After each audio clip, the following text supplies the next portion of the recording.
Selamat malam, halo pemirsa, kami kembali menjumpai Anda dalam berita Nabire terkini edisi Agustus 2013 bersama saya Yuanita Tambul. Inilah Nabire terkini selengkapnya.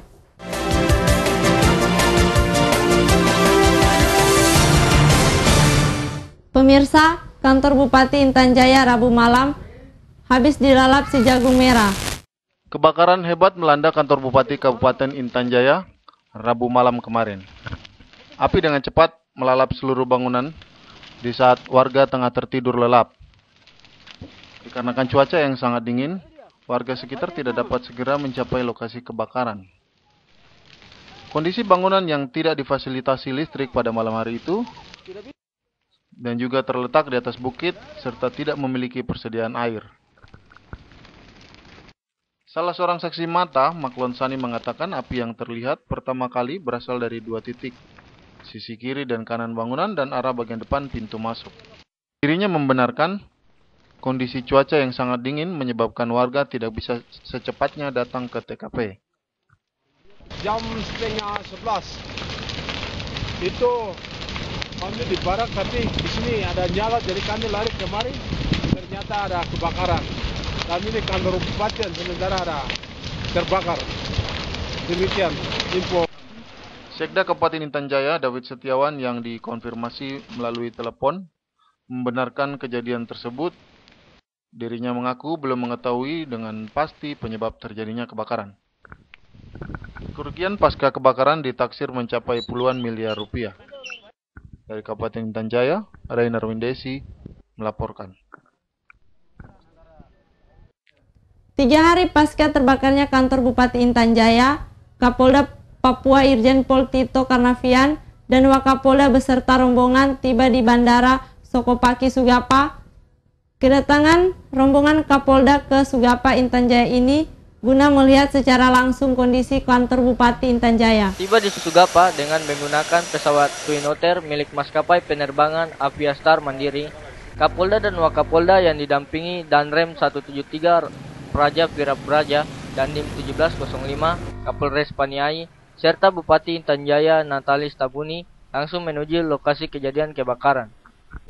Selain mengunjungi lokasi kejadian, Kapolda melakukan dialog dengan tokoh-tokoh masyarakat dan warga setempat di gedung Guest House Intan Jaya, Jalan Mamba, Distrik Sugapa.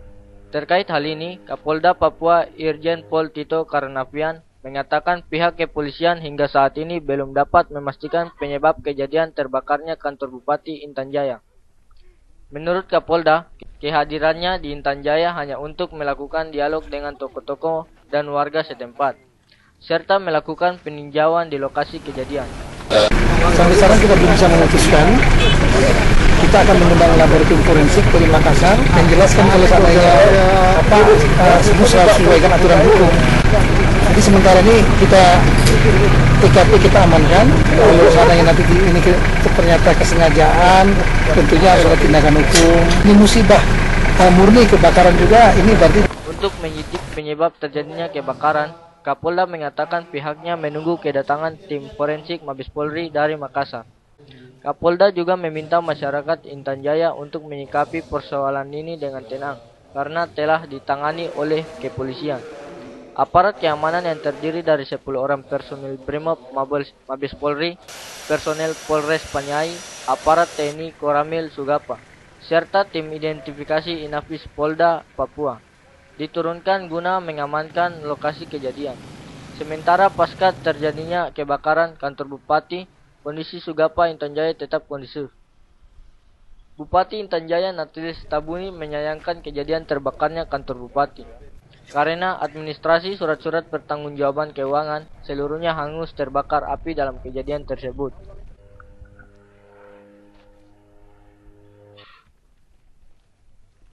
Selain sebagai hari ulang tahun Bayangkara Kepolisian Republik Indonesia, tanggal 1 Juli juga merupakan hari ulang tahun Organisasi Papua Merdeka OPM.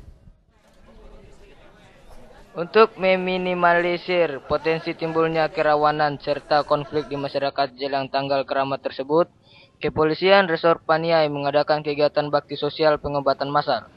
Bakti sosial pengobatan massal ini dilakukan pada 2 wilayah yang berbeda selama 2 hari berturut-turut, yakni di Enarotali, Paniai, dan di Wagiti, Deyai. Kegiatan pengobatan massal kali ini dilakukan Polres Paniai bekerjasama dengan Bidang Kesehatan Polda Papua dan dilakukan secara gratis.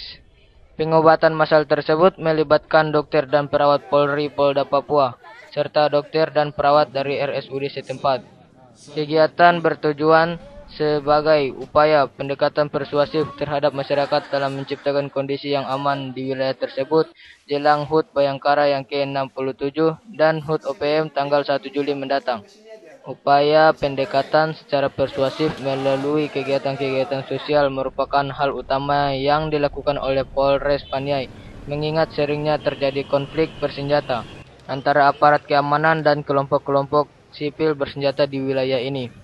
Menanggapi diadakannya kegiatan pengobatan massal ini, Kepala Suku Kabupaten Deyai, Frans Mote, mengatakan dirinya berterima kasih dan merasa terbantu dengan adanya kegiatan pengobatan seperti ini. Kesehatan, ini kami rasa terima kasih dan rasa sangat membantu. Sebab ada orang sakit itu ada di pelosok, ada di kampung-kampung, mereka jangkauannya jauh, mau berobat tapi jangkauannya jauh, tapi pengobatan dibawa ke sana sangat membantu sekali. Frans berharap pemerintah dapat lebih aktif dalam menangani bidang kesehatan bagi masyarakat di Kabupaten Deyai, terutama di wilayah-wilayah terpencil. Terkait hal ini, Kapolres Paniai AKBP Roniaba mengatakan dirinya berharap dengan dilakukan kegiatan bakti sosial kali ini masyarakat dapat memiliki rasa kedekatan dengan aparat keamanan. Yang ke-67, Polres Paniai kami melakukan beberapa kegiatan. Kegiatan-kegiatan ini semua merupakan tindak lanjut daripada kebijakan-kebijakan pimpinan Polda Papua untuk bisa lebih dekat kepada masyarakat. Kita bisa menyelesaikan berbagai potensi konflik, potensi ancaman, kerawanan-kerawanan yang ada di wilayah hukum Polres Paniai. Serta tidak melakukan hal-hal yang dapat menjadi sumber persoalan di wilayah tersebut jelang dan pada tanggal 1 Juli mendatang. Dirgahayu Bayangkara ke-67, Polri tetap jaya. Melalui penamatan perdana murid TK YPPGI Maranatha Nabire, kita letakkan pondasi bagi generasi muda yang cerdas, kreatif, dan berkarakter. Demikian tema yang diusung dalam acara penamatan murid TK yang dilaksanakan Selasa 25 Juni pagi tadi. Taman Kanak-kanak YPPGI Maranatha Nabire yang baru berdiri tahun 2012 ini mengadakan pelepasan yang sekaligus penamatan TK YPPGI Maranatha yang pertama kalinya. Sebanyak 18 anak didik usia 6-7 tahun kelas 0 besar yang mengikuti acara yang bertempat di Gereja Maranatha Karang Tumaritis Nabire tersebut. Hadir dalam kesempatan yang sama, Kepala Dinas Pendidikan dan Pengajaran Nabire yang diwakili oleh Kepala Bidang TK, Kepala PSW YPPGI Nabire, Ketua Klasis Nabire dan Nabire Barat, serta orang tua murid dan guru. Kemudian diawali dengan persembahan nyanyian dari murid-murid TK YPPGI Maranatha Nabire yang berisi puji-pujian dan nyanyian persembahan. Sementara itu, Pendeta Evangelis Julianus Pigome STH dalam khotbahnya mengajak bersama-sama meletakkan pondasi bangsa dengan membentuk anak yang cerdas, kreatif, dan berkarakter sesuai dengan firman Tuhan Matius 28 ayat 20. Dilanjutkan dengan penyerahan ijazah kepada para murid dan sambutan-sambutan dari panitia. Kepala Sekolah TK YPPGI Maranatha, Christina Iyai, dalam sambutannya mengucapkan terima kasih pada undangan, guru, orang tua, dan segenap pihak yang membantu melaksanakan acara ini. Dirinya merasa terpanggil untuk memajukan sekolah ini dan memberikan kesempatan kepada semua kalangan tanpa kecuali untuk mendapatkan pendidikan, utamanya pendidikan untuk anak usia dini. Kami dari guru-guru mengharapkan kepada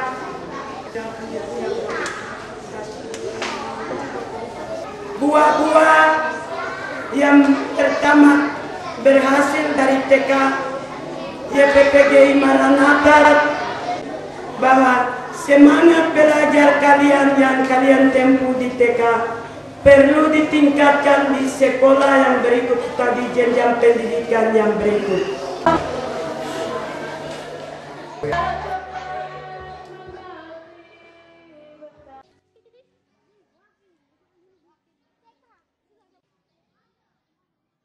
Ketua Yayasan YPPGI Maranatha, Daniel Kudiay, yang ditemui di sela-sela acara, mengharapkan perhatian pemerintah setempat baik sarana maupun prasarana, mengikat minimnya tenaga pengajar, serta keadaan anak didiknya yang sebagian besar datang dari keluarga yang kurang mampu, yang merupakan anggota jemaat gereja tersebut. Lebih lanjut, dirinya merasa optimis sekolah ini akan berkembang dengan berpegang pada nilai luhur gereja dan menghasilkan anak-anak yang cerdas dan berkarakter. Akhir acara disampaikan kepada para hadirin bahwa tahun ini TK YPPGI kembali menerima siswi baru dan pendaftaran akan dimulai tanggal 1 sampai 20 Juli bertempat di TK YPPGI Maranatha. Baik dari kepala sekolah bersama seluruh gurunya melaksanakan tugasnya dengan sesungguh hati, dengan sungguh-sungguh. Pentingnya pendidikan pada jemaat di tempat ini, dukungannya dari semua pihak yang terkait, baik di jemaat sebagai penyelenggara sekolah ini maupun di bawah naungan yayasan yang ada bersama pemerintah daerah. Dari Nabire Papua, Wendy Eko. Bahan bakar minyak solar bersubsidi di wilayah Nabire kini telah berubah wujud menjadi lahan usaha dan bisnis ilegal yang menggiurkan. Hal ini menyebabkan transportasi darat menuju wilayah Kabupaten Pemekaran di pegunungan jadi terhambat. Modus usaha ilegal ini dilakukan dengan cara membeli langsung BBM subsidi solar di SPBU, kemudian ditimbun pada lokasi tertentu dalam wilayah kota Nabire. Jika telah memenuhi target atau pesanan, BBM tersebut dijual dengan harga lebih tinggi keluar wilayah Nabire. Pembelian BBM di SPBU oleh oknum-oknum nakal ini dilakukan dengan cara menggunakan kendaraan mobil yang telah dimodifikasi, tangki penampungan BBM, hingga mencapai ratusan liter sekali pengisian. Walau pihak SPBU mengaku memberikan pengisian solar sesuai jumlah daya tampung tangki standar pada setiap kendaraan, namun dalam sehari mobil-mobil bertangki modifikasi tersebut melakukan pengisian secara berulang kali di SPBU. Selain oleh oknum warga dan oknum pegawai negeri sipil, diduga kuat usaha dan bisnis ilegal ini juga dilakoni oknum-oknum aparat keamanan baik TNI maupun Polri. Menanggapi kondisi ini, pihak kepolisian Polres Nabire Selasa 9 Juli 2013 melakukan penggebrekan terhadap kendaraan bertangki modifikasi yang sedang parkir di SPBU. Sayangnya sebelum aparat kepolisian tiba di lokasi, sebagian besar kendaraan tersebut terlebih dahulu kabur meninggalkan SPBU. Dalam penggebrekan kali ini, polisi menahan beberapa unit kendaraan mobil yang memiliki tangki BBM modifikasi, termasuk yang digunakan oleh seseorang oknum petugas Satpol PP Setda Nabire berinisial TA untuk penampung BBM solar di SPBU. Beberapa saat lalu polisi juga telah melakukan razia dan sweeping kendaraan bertangki modifikasi, namun tidak ditunjukkan dengan proses hukum yang kuat dan tegas. Aksi penampungan BBM dengan menggunakan kendaraan tangki modifikasi kembali terulang. Anehnya, beberapa kendaraan yang telah terjaring dalam razia beberapa saat lalu tersebut telah kembali melakukan aktivitas usaha ilegalnya di SPBU. Usaha ilegal dengan menggunakan bahan bakar minyak solar yang berdampak pada terhambatnya akses transportasi bahan makan dan keperluan warga yang diangkut dengan kendaraan yang juga menggunakan BBM solar menuju wilayah-wilayah Kabupaten Pemekaran di Pegunungan Tengah Papua. Kapolres Nabire AKBP Bahara Marpaung terkait hal ini mengatakan aksi menimbunnya BBM yang dilakukan baik oleh warga sipil maupun warga aparat keamanan akan segera ditindak. Kapolres Marpaung juga minta warga mendukung proses ini. Seluruh masyarakat, termasuk pelaku usaha, yaitu pemilik SPBU, kemudian APMS, agar tidak melakukan penimbunan. Dia ngantri bolak-balik ke salah satu SPBU, kemudian dia simpan di tempat yang sudah ditampung. Nah, ini yang harus kita tangkap. Marak dan berkembangnya bisnis ilegal ini disinyalir karena belum adanya tindakan hukum yang tegas dari aparat penegak hukum setempat. Tetaplah bersama kami, karena setelah jeda berikut ini, kami akan kembali dengan informasi. Kerusuhan antara pendukung tinju Bupati Kap Nabire yang mengakibatkan 18 penonton tewas berdesakan keluar pintu GOR Kota Lama Nabire.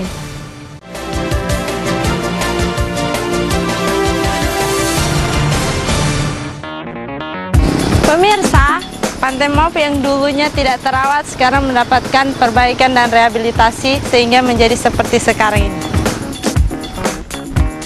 Pantai Maup telah mendapatkan perubahan dan perbaikan sehingga yang dulunya tidak terawat sekarang menjadi lebih tertata dan rapi.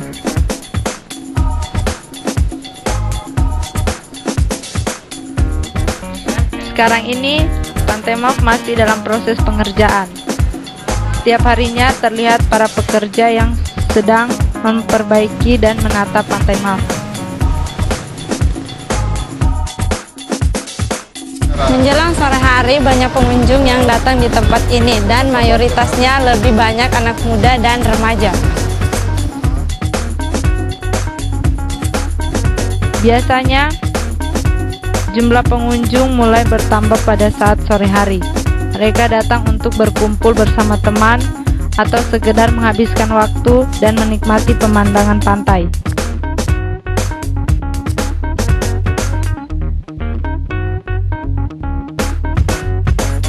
Selain pengunjung, banyak penjual buah-buahan yang menjajakan berbagai jenis buah-buahan seperti apel, jeruk, pepaya, dan yang lainnya.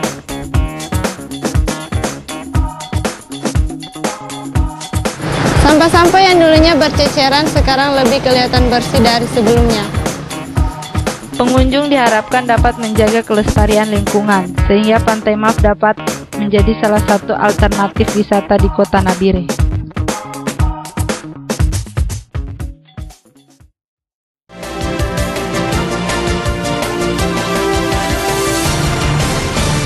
Terima kasih Anda masih bersama kami dalam Berita Nabire Terkini. Minggu malam pukul 22.00 saat final pertandingan tinju Bupati Kap digelar di Gedung Olahraga Nabire, Papua. Terjadi kerusuhan antara pendukung yang mengakibatkan 18 penonton tewas berdesakan keluar pintu GOR Kota Lama Nabire.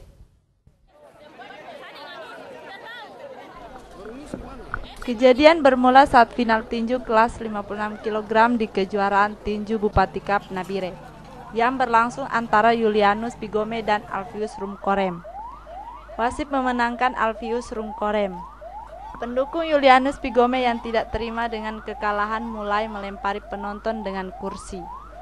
Aksi mulai memanas ketika adu pukul terjadi. Penonton yang memenuhi gedung olahraga ketakutan dan berlarian keluar.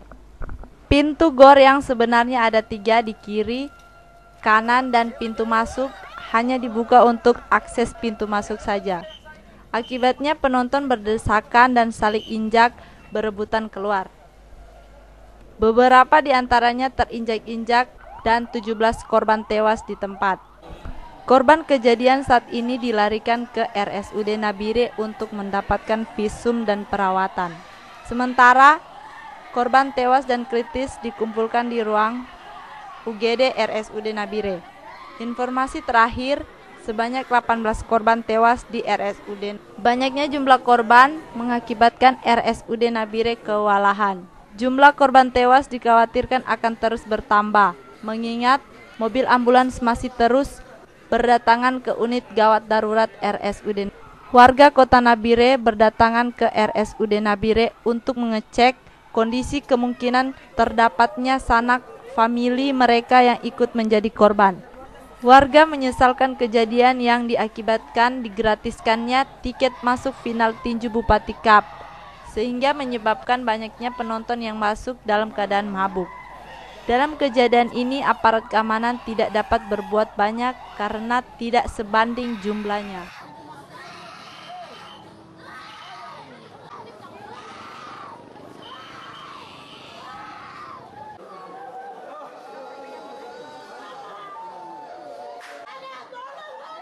Senin pagi ini berdasarkan pantauan di RSUD Nabire, jumlah korban tewas rusuh tinju Bupati Cup Nabire Papua bertambah jadi 18 orang. Sementara situasi terakhir GOR Kota Lama Nabire dan RSUD Nabire sudah mulai kondusif. Musibah bermula ketika saling pukul antar pendukung tinju Bupati Cup Nabire yang mengakibatkan penonton berhamburan berebutan keluar gedung olahraga Kota Lama Nabire Papua. Pintu GOR yang sebenarnya ada 3 di kiri, kanan, dan pintu masuk hanya dibuka di akses pintu masuk saja. Akibatnya penonton berdesakan dan saling injak berebutan keluar. 17 orang tewas seketika di tempat kejadian. Sementara korban terluka dilarikan ke RSUD Nabire.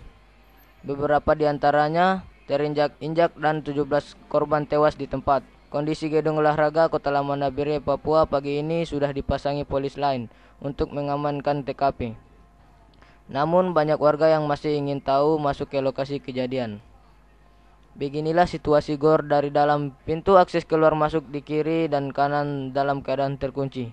Sementara pintu akses utama hanya dalam keadaan setengah terbuka. Penonton yang berhamburan saling injak di depan pintu keluar. Agus Tebay, salah seorang korban selamat, mengatakan saat dirinya beras keluar dari pintu utama, sudah terdapat korban yang tewas saling bertumpukan di pintu keluar.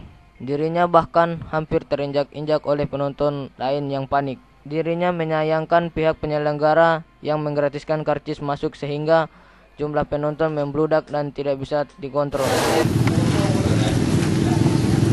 Mungkin dalam itu mereka mungkin salah perhitung nilai atau bagaimana untuk penonton banyak orang yang dikeluar di pintu. Depan pintu itu ada yang mungkin tak banting, di pintu ada banyak full dengan manusia. Terus ada yang mungkin baku dorong dari belakang, akhirnya depan itu banyak orang yang jatuh. Kan maju juga di bawah kaki terus, yang di atas juga kaki terus baku injak.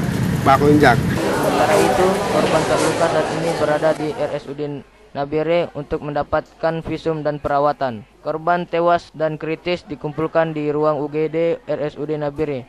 Informasi terakhir, sebanyak 18 orang korban tewas di RSUD Nabire.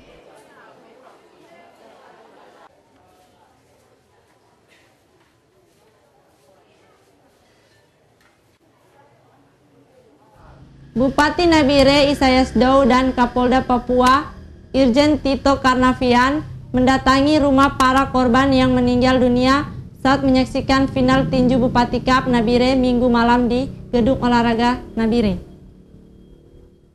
Bupati memberikan bantuan sebesar 20 juta per kepala bagi keluarga korban yang meninggal dunia.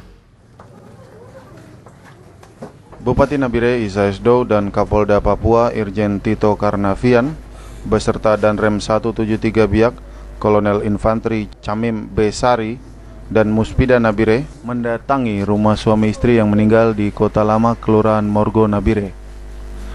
Dua orang suami istri ini, Octavianus Manibui dan istrinya Ani Wayaa, meninggal dunia saat menyaksikan final tinju Bupati Cup Nabire Minggu malam di Gedung Olahraga Nabire. Bupati Nabire memberikan bantuan sebesar 20 juta per kepala bagi keluarga korban yang meninggal dunia. Sementara bagi korban yang mengalami luka-luka yang saat ini masih dirawat di Rumah Sakit Umum Siriwini Nabire, pihak Pemkap Nabire akan menanggung semua biaya perawatan. Sementara pihak kepolisian daerah Papua juga memberikan bantuan ala kadarnya untuk meringankan keluarga para korban yang meninggal dunia. Banyak 18 orang, terus masing-masing 20 juta.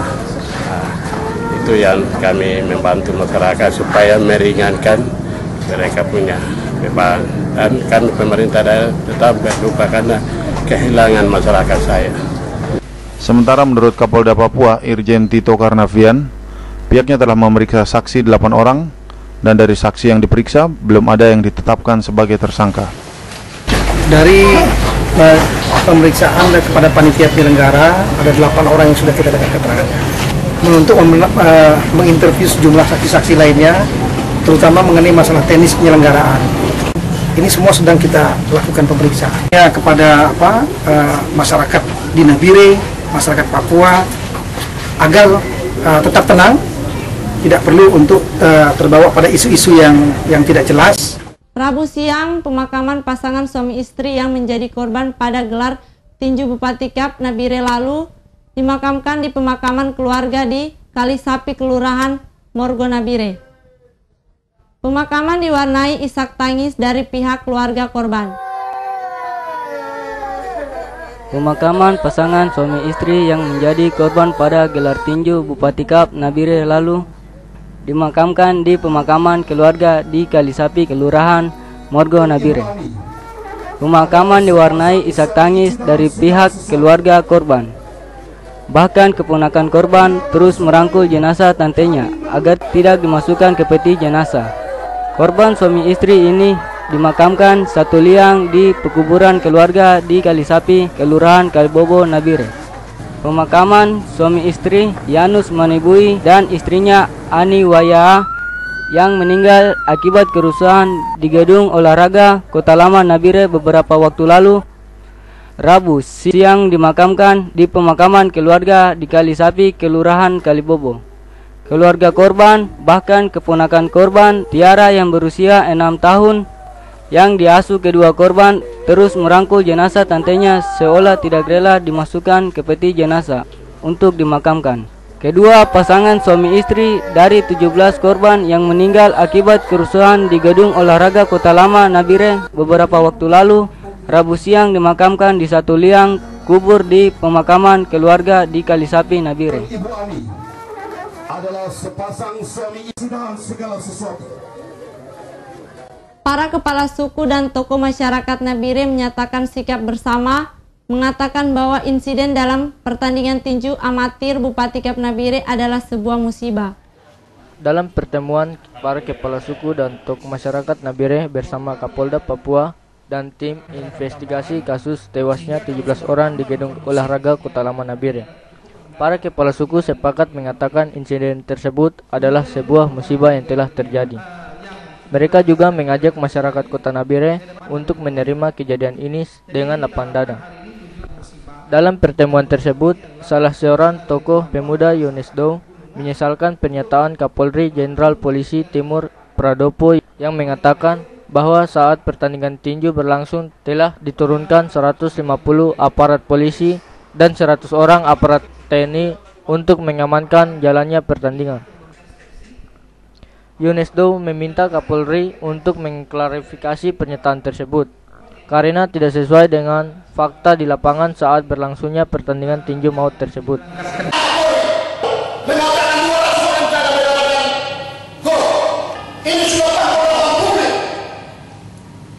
Terkait hal ini, perwakilan para kepala suku dan tokoh masyarakat Nabire, Yulian Yap Marei, mengatakan tragedi tinju maut di Gedung Lahkan dan menjadikan musibah tersebut sebagai sebuah pembelajaran bagi seluruh warga Kota Nabire, Papua. Bahwa masalah kemarin adalah benar-benar musibah. Musibah yang datangnya kita mendadak sehingga kita sebagai manusia ya tidak mengetahui. Usai sudah jumpa kita dalam program berita Nabire terkini. Atas nama seluruh kerabat kerja yang bertugas, saya Yuanita Tambu mengucapkan terima kasih atas kebersamaan Anda. Sampai jumpa, selamat malam.